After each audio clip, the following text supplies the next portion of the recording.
মাতাল ভেবেছিল সকলে।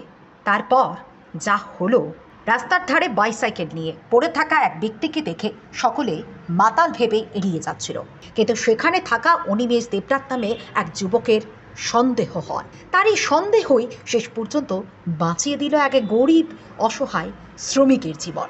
শুধু তাই নয়, বাঁচিয়ে দিল একটি অসহায় গরিব পরিবারকে। অনিমেষ দেবনাথের মতো প্রকৃত মানুষরা এখনো এই সমাজে কিছু আছেন বলেই এখনো সমাজটা বেঁচে আছে। মানবিক মূল্যবোধ এবং হুঁশযুক্ত মানুষের সংখ্যা যে দিন দিন অবলুপ্তির পথে, এই ঘটনা আরও একবার চোখে আঙুল দিয়ে দেখিয়ে দিয়েছে। ঘটনা শুক্রবার রাতে ধর্মনগর শহরে। অন্য দিনের মতো কাজ শেষ করে বাজার নিয়ে সাইকেল করে বাড়ি ফিরছিলেন ধর্মনগর পুর পরিষদের একজন সাফাই কর্মী সঞ্জিত মালাকার।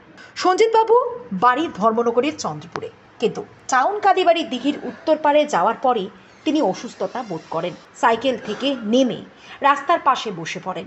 সেখানেই মাথা ঘুরে তিনি অজ্ঞান হয়ে মাটিতে পড়ে থাকেন। এরপর অনেক লোকজন রাস্তার পাশ দিয়ে যাতায়াত করেছে, কিন্তু কেউই বিষয়টিকে গুরুত্ব দেয়নি। সকলেই ভেবেছে মাতাল নেশাগ্রস্ত হয়ে পড়ে আছে।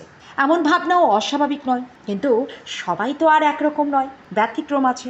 সেই ব্যতিক্রমী মানুষ হচ্ছেন অনিমেষ দেবনাথ। তিনি মাটিতে পড়ে থাকা সঞ্জিত মালাকারকে নাড়াচাড়া দিয়ে দেখেন। তাতে তার সন্দেহ আরও ঘনীভূত হয়। সাথে সাথে তিনি ধর্মনগর কেয়ার অফ ফুটপাথ স্বেচ্ছাসেবী সংস্থার সাথে যোগাযোগ করেন। খবর পেয়ে সেখানে ছুটে যায় সংস্থার সভাপতি প্রমথেশ ঘোষ। এরপরই সংস্থার পক্ষ থেকে ধর্মনগর থানার অফিসার ইনচার্জ হিমাদ্রি সরকার সহ দমকল বাহিনীকে এই ঘটনার বিষয়ে অবগত করা হয়। দ্রুত ছুটে আসে পুলিশ ও দমকল বাহিনী। অসুস্থ ওই ব্যক্তিকে সেখান থেকে নিয়ে যাওয়া হয় উত্তর জেলা হাসপাতালে।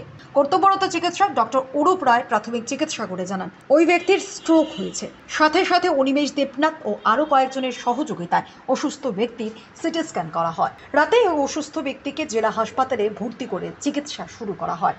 রাতে ওই ব্যক্তির নাম পরিচয় কিছুই জানা যায়নি। এদিকে শুক্রবার সারা রাত স্বামী ঘরে ফিরে না আসায় নানা আশঙ্কায় অনিদ্রায় কাটিয়েছেন স্ত্রী। ভোরের আলো ফুটতেই স্বামীর খোঁজে শনিবার সকালে ধর্মনগর থানায় এসে স্ত্রী জানতে পারেন স্বামী ধর্মনগর জেলা হাসপাতালে ভর্তি রয়েছেন। সেখান থেকে স্বামীকে নিয়ে তিনি থানায় এবং দমকল অফিসে আসেন, কারণ রাতে অসুস্থ অবস্থায় উদ্ধারের সময় ওই ব্যক্তির সাথে থাকা বাইসাইকেল ও মোবাইল ফোন থানায় ও দমকল অফিসে রাখা ছিল। সকালে সেগুলি সঞ্জিত মালাকারের হাতে তুলে দেওয়া হয়, তবে স্ত্রী সকলকে কৃতজ্ঞতা জানাতে ভোলেননি। কালকে কাজে গেছে, যাওয়ার পরে আচ্ছা দিন কাজ করছে। তারপর রুদ্র আসিল, রুদ্র তারপর তো রুদ্র সহ্য করতে পারে না। তারপর তো ইয়া মাথা ঘুরাইছে, তখন ওরছে মাথা ঘুরাইছে। যখন আমি সাইকেলে যাইতে পারতাম না, সেখানে একটু বই তো বসার পরে মাথা ঘুরাইছে, আর কিছু করতে পারে না। আমি আপনাদেরকে অনেক অভিনন্দন জানিয়ে আমি আমার স্বামীকে ঘুরে পেয়েছি, এটাই হলো না। ঘটনা হলো তাইনে শুধু কালে এটা না, তাইনে এখানে মানে পড়া অবস্থায় আসছিল। তাইনে কালকে দমকল কর্মীরাই তারা হাসপাতালে নিছে, এবং আরেকটা ছেলে এটা খবর দিছিল যে খবরের যেখানে একজন লোক পড়া আসছিল। ঠিক আছে, আপনি কি করেন? আপনি পৌরসভাতে কাজ করেন। কী হয়েছিল কালকে? ঘটনাটা কী হয়েছিল?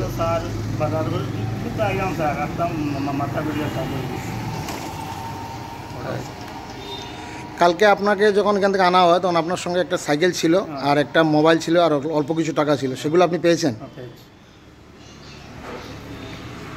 আপনার নাম? সঞ্জিত মালাকার। বাড়ি কোন জায়গায় আপনার? চন্দ্রপুর সুগার।